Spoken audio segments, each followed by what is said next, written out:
The sun was too bright that morning, like it didn't know sorrow could sit so heavy on a woman's chest.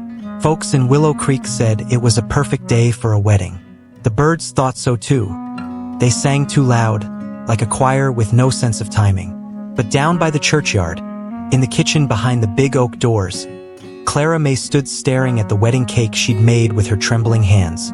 It was the prettiest thing in town. 3 tiers of white buttercream, lace sugar, and pink roses curling like secrets. Everyone said she was a miracle baker, but no one knew her heart was breaking. She had baked that cake for the man she loved, and that man was marrying someone else.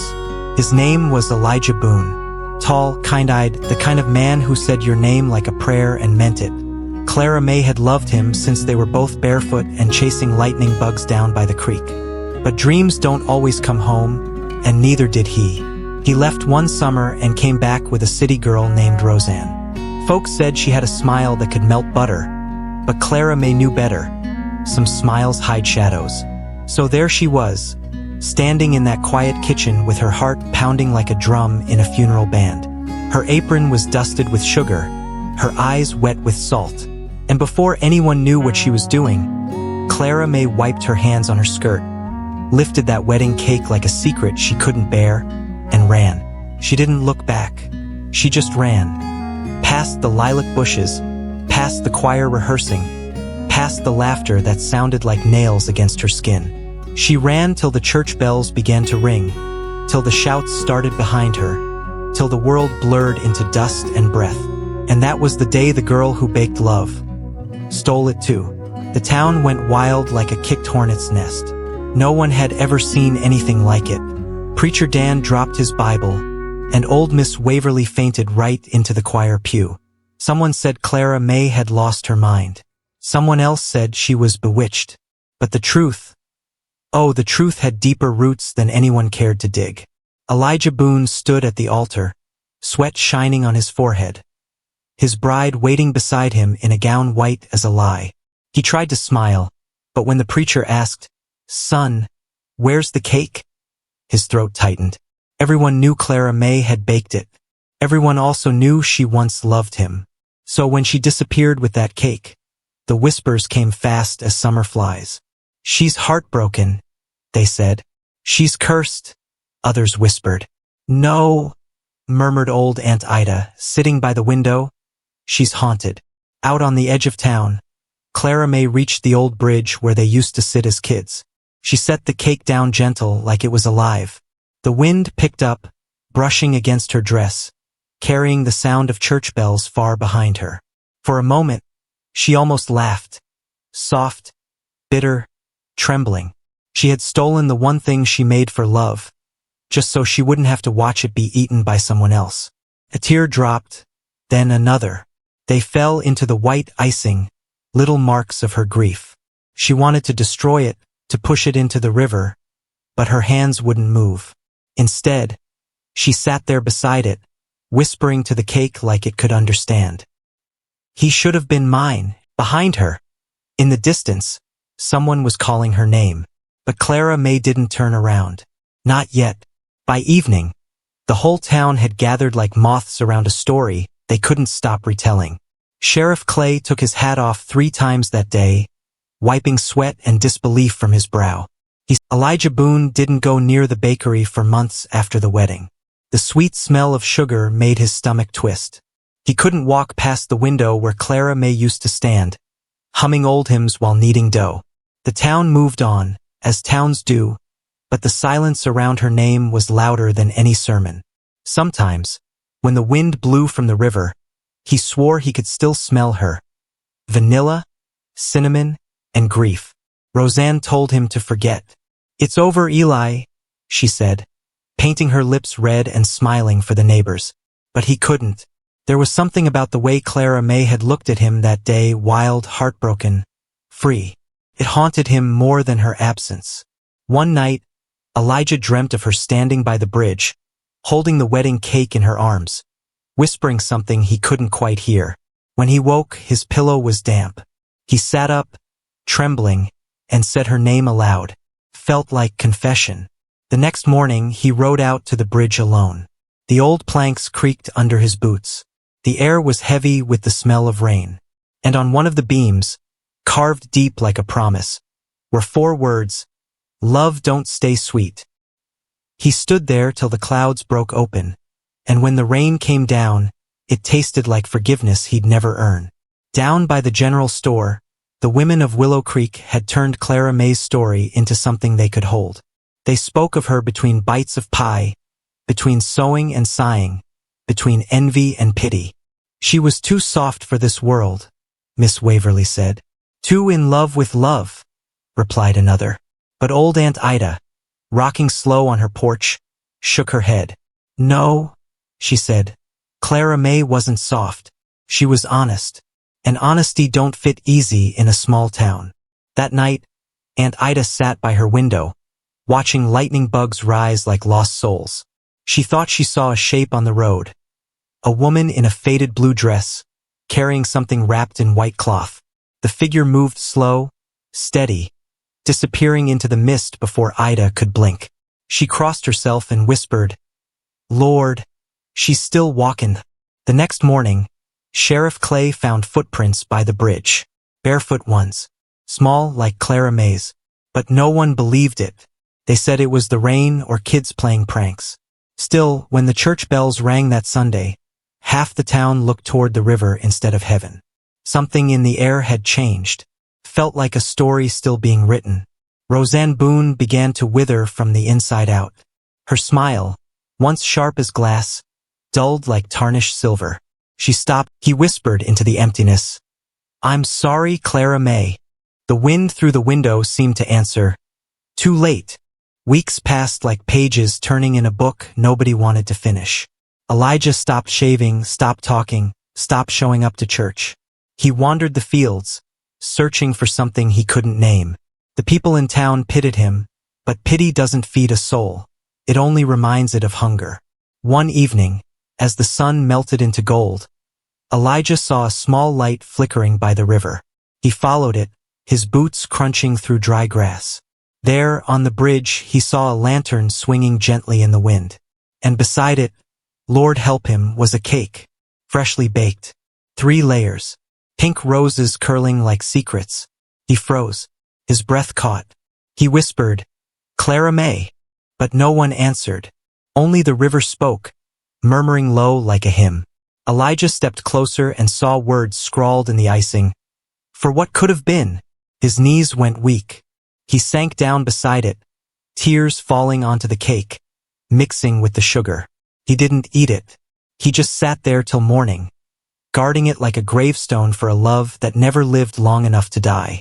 The morning light crept through the clouds, touching Elijah's face like a reluctant blessing. He stood, his clothes damp, his heart hollow. The cake was still there, perfect as the first one she'd made. But when he looked closer, the icing had begun to fade. The words were melting, as if the sun itself couldn't bear to read them. He took one last look at the river and turned to leave. But before he reached the end of the bridge, he heard it. A soft hum. A familiar one. A woman's voice, sweet, then, clear as daylight, he heard her voice beside him. "You shouldn't have married her, Elijah." He turned. She was there. Faded, beautiful, wet as the rain, eyes soft with sorrow. "I didn't steal the cake," she said. "I stole the memory." Before he could speak, she stepped backward into the mist, her figure dissolving like sugar in tea. And when the storm cleared, the bridge was bare again. No cake, no footprints, just the echo of her name floating downriver. The next morning, the river had calmed, but Elijah hadn't. He sat on the bank all day, staring at the place she'd stood. The town came looking for him at dusk. Sheriff Clay found him still there, hat on his knee, eyes distant. "Elijah," the sheriff said softly, "you all right?" He nodded once. "She's gone now," he murmured. "For real this time." They walked him home, but he didn't say another word. That night, a soft wind blew through Willow Creek, carrying the smell of sugar and rain. Aunt Ida sat up in bed, smiled faintly, and whispered, "She's found her peace." But far off, by the river, if you listened close, you could still hear her hum. Just a little. Just enough to remind the world that some loves don't die. They just wander. When fall came to Willow Creek, the air grew softer, almost forgiving. The leaves turned gold like worn-out coins, and for the first time in months, people began to talk about Clara Mae without lowering their voices. But old Aunt Ida kept her candle burning. "That girl still got something to say," she muttered. "And heaven ain't done listenin' yet." One morning, a letter arrived at the post office. No return name, no address. Just Elijah Boone's written in faint ink that trembled like the hand that made it. The postman stared at it for a long time before delivering it. Elijah didn't open it right away. He sat with it on his table for 2 days, just looking at his name. On the third night, he finally tore it open. Inside was a small piece of cloth, a faded ribbon he recognized instantly. It was from Clara Mae's dress, and written on the back of the paper in small, slanted writing were 5 words. "You never knew the truth." Elijah sat there, frozen. Then, slow as confession, he began to cry. The next morning, he went straight to Aunt Ida's porch. The old woman was shelling peas, her eyes sharper than ever. "I knew you'd come," she said. "What's she tellin' you now?" Elijah showed her the letter. Aunt Ida turned it over in her wrinkled hands, frowning. "This ain't no ghost writin'," she said softly. "This is flesh and blood. That girl might still be breathin'." Elijah's heart kicked like a startled horse. "You think she's alive?" "I think she been alive all along," Aunt Ida said. "Hurt folk don't always die, Elijah. Sometimes they just go quiet so they can keep huttin' alone." That night, Elijah packed a bag. Just clothes, some bread, and a small cake wrapped in cloth. He told no one where he was going. The next morning, when the rooster crowed, he was gone, leaving only a note on his table that read, "I'm going to find the truth." And with that, Willow Creek held its breath again. Days passed, then weeks. Elijah rode south, following the river's path. Every town he stopped in had heard a whisper.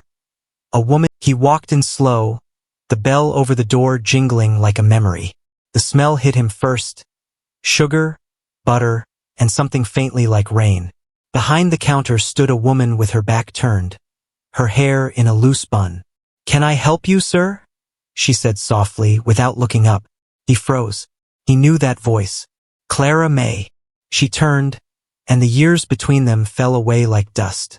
Her face was older, thinner, but her eyes, Lord, those eyes were the same. "You came," she whispered. He took a step forward, but she held up a hand. "Don't," she said gently.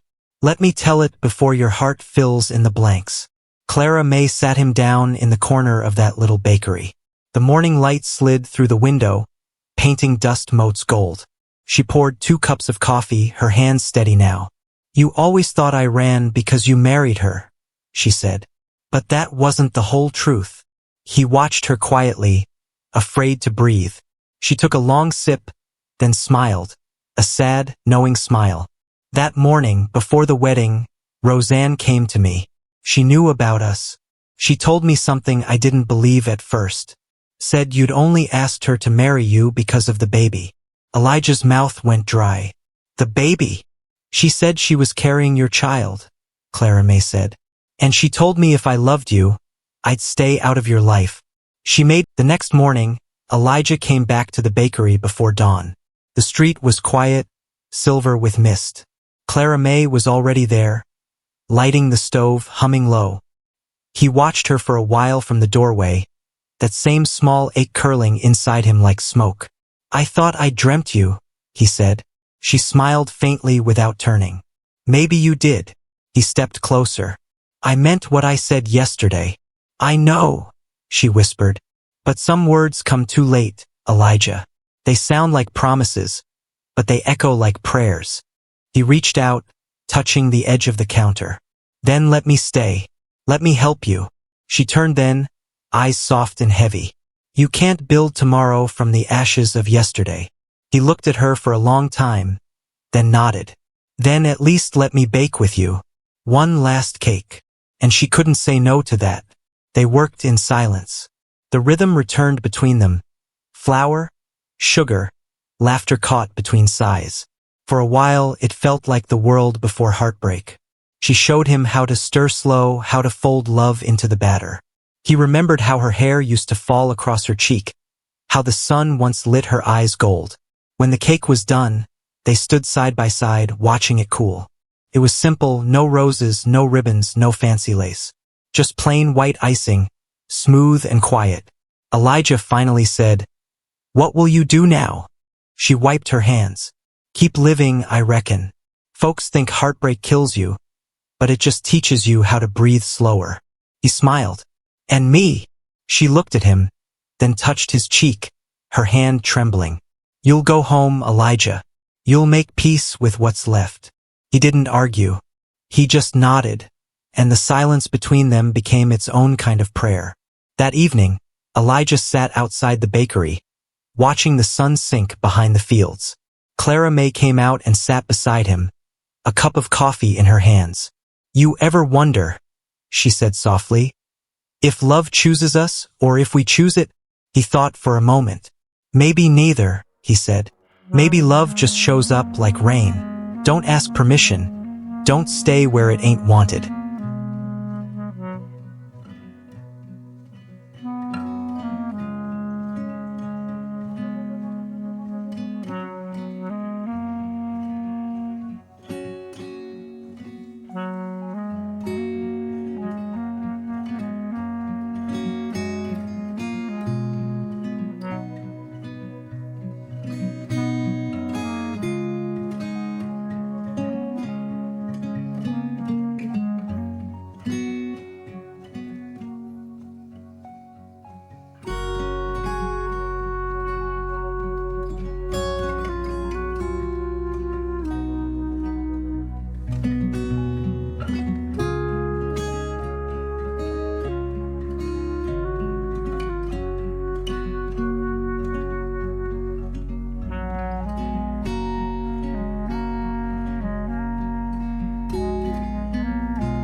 Weeks turned into months, and the story of Clara Mae became a song folks hummed without meaning to.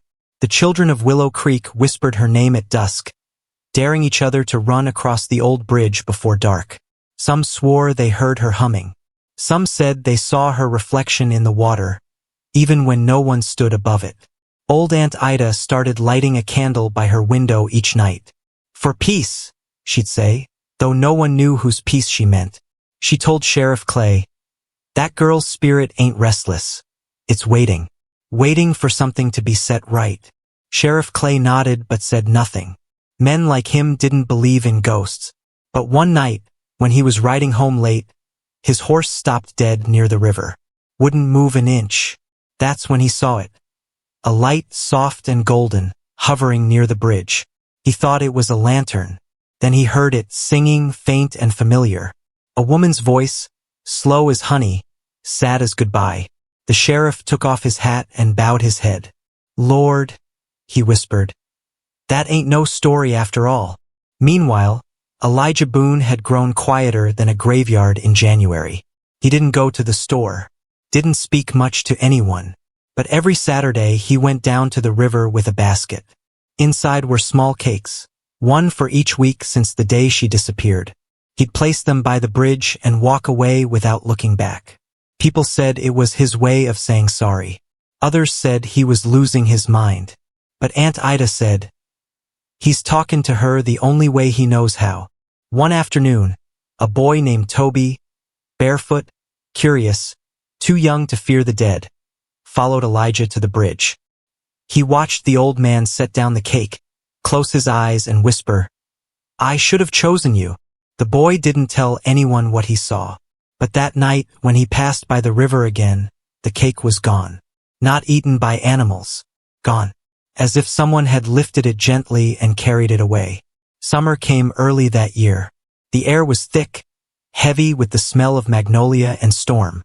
Roseanne came back to town one afternoon, her hair cut short, her face older, colder. She walked straight to Elijah's house and stood at the door for a long time before knocking. When he opened it, he looked like a ghost she half remembered. "You look tired," she said. "I am," he replied. She glanced around the small room. She smiled at that, small and true. "Maybe you're right." The sky darkened slow, the first stars coming out like secrets too shy to speak. For a moment, their shoulders touched, and everything that had broken between them felt whole again. Not forever, just for that minute. Later that night, when Elijah left, she watched him from the window. He didn't look back. Some loves can't survive the turning of a head. When she turned around, the candle on the counter flickered low, and she whispered, "Goodbye, Eli Boone," and the wind carried his name out into the dark. Winter came early to Silver Bend. The bakery stayed open, but Clara Mae grew thinner, quieter. Some mornings, she stood by the window long before sunrise, staring toward the road as if expecting someone. She baked less, spoke less, smiled less. People said the cold didn't bother her anymore. She carried her own kind of frost inside. One night, Aunt Ida's niece, who'd moved up from Willow Creek, stopped by the bakery. She recognized Clara Mae instantly. "You're the girl," she said softly. "The one who stole the wedding cake." Clara Mae didn't deny it. She just smiled. "I didn't steal it. I saved it. Saved it. For the part of me that still believed in sweetness." The girl didn't understand, but she felt something in those words, like a story older than she could tell. She bought a small loaf, thanked her, and left. Later that night, she told Aunt Ida in a letter, "She's alive, but she ain't living." Aunt Ida cried a little when she read it. Then one evening, Elijah came back to Silver Bend. He was pale, slower, leaning heavy on a cane. The years had thinned him out, but his eyes still searched the world like a man looking for grace.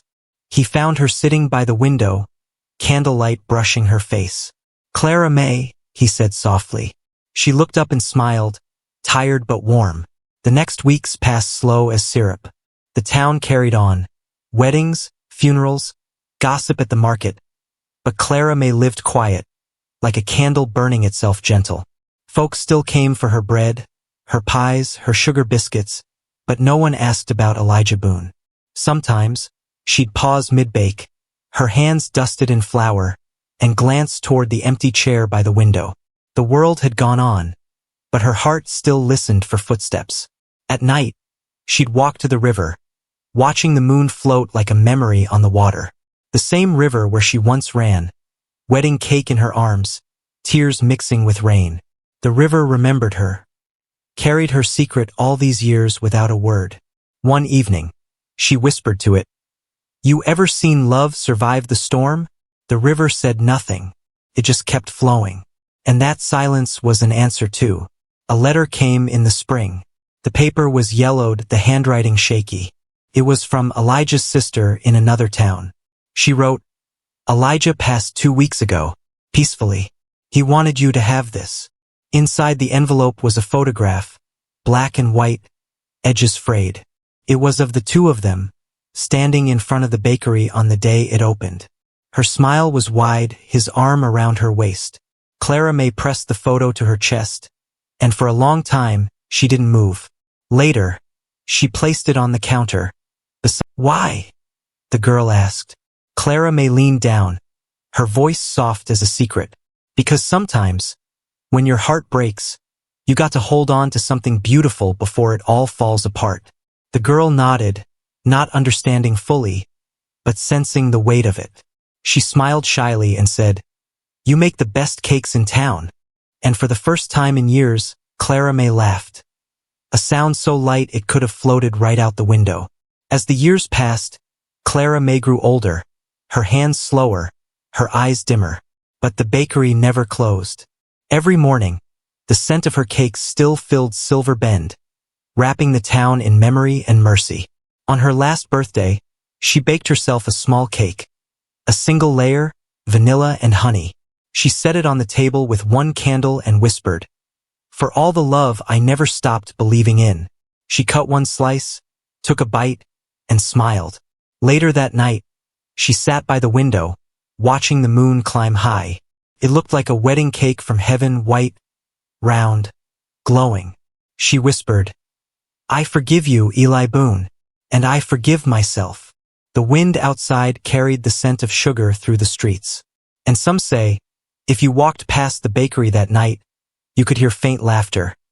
Two voices, one soft, one deep, blending like music. When morning came, the bakery door stayed closed. A note was pinned to the glass. It said, "The sweetest things in life are the ones we don't get to keep." They found her in her chair by the window, peaceful, her hands folded on her lap. The photograph of her and Elijah lay beside her, a crumb of cake still on her plate. The town mourned her quiet, gentle passing. But every year, on the day she left, the church bells rang a little softer, and the wind smelled faintly of vanilla. And the story of the girl who stole the wedding cake was told on porches and in kitchens all across the South. They'd say her name with tenderness. They'd speak of the love she couldn't have but never stopped honoring. And they'd whisper the same line she once said, "Sometimes, when your heart breaks, you got to hold on to something beautiful before it all falls apart." And somewhere beyond the reach of time, in a bakery that never closes, Clara Mae and Elijah Boone still bake together. Two souls that finally learned how to stay sweet forever.